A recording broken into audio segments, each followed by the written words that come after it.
Hello my friends, John LaRuffa here with another Unbiased unboxing, and in this episode we're going to take a look at Ezra and Nehemiah, and also what you get with the Kickstarter. So let's go ahead and get started.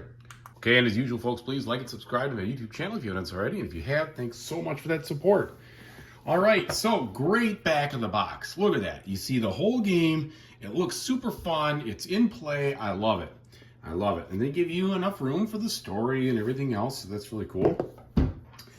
All right, so of course, I have been a huge fan of the designers of this game for a long time now.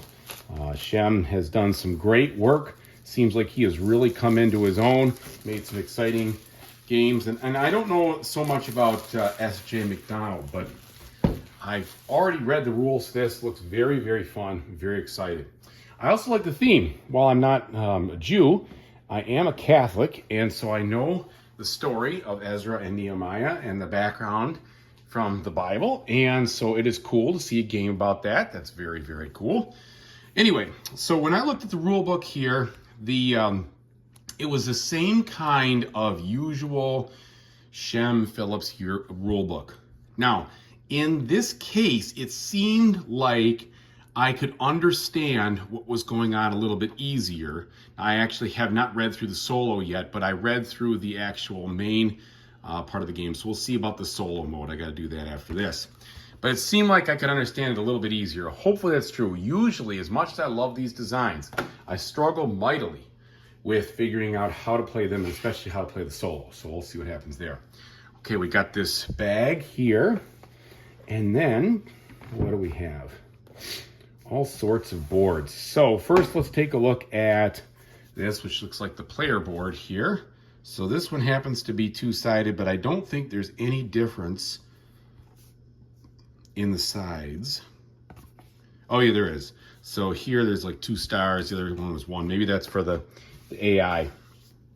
My guess is that's probably for the AI. All right, these are double layered boards. Hopefully they won't warp. They do look very nice. I like the artwork on them. And we have 4 of these for each of the players. These are all the same. So that must have been the AI board that we looked at first. Okay, now let's take a peek at the main board. Looks super busy, but that's okay, because I like busy boards actually, because they look super fun to me. It looks like there's lots of stuff to discover and figure out what's going on. And I like how they put in all these different biblical references here based on what the teaching is and stuff like that. That's really cool. I really like that. All right, now, a whole bunch of bags. We've got a whole bunch of usual colored workers that we usually see in these designs, but they're a little different. The guy is kind of a rounder sort of fellow.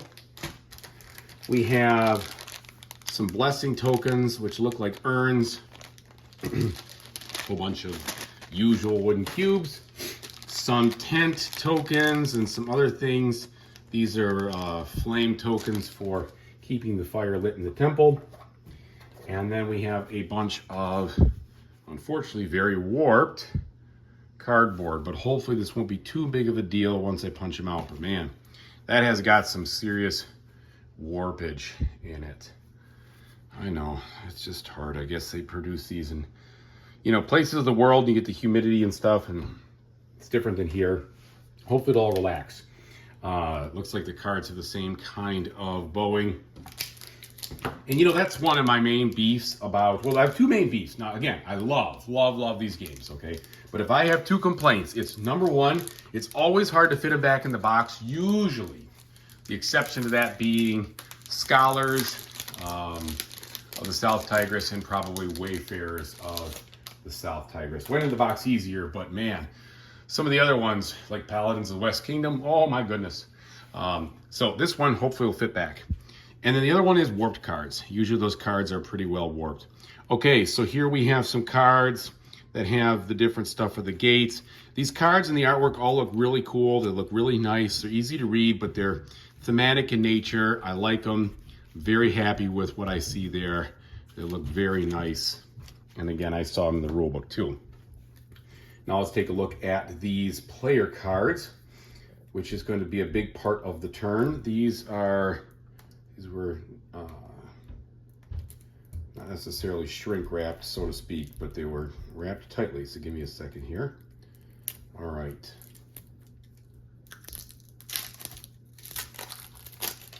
Okay, here we go again. Again, very nicely illustrated. Just a real fun looking game, plain and simple. I cannot wait to play this, and I will report back on it as soon as I feel like I can. Lots of variety there. All right, and then finally, what's going on with these promo scrolls, so to speak? Shouldn't say finally, I forgot to look at the cardboard. We'll see. These promo scrolls look like they probably have to do with spots in the center of the board, because that's where the scrolls go. So you get some extra stuff here. These are extra wood scrolls. All right, and then let's take a look at these cardboard pieces.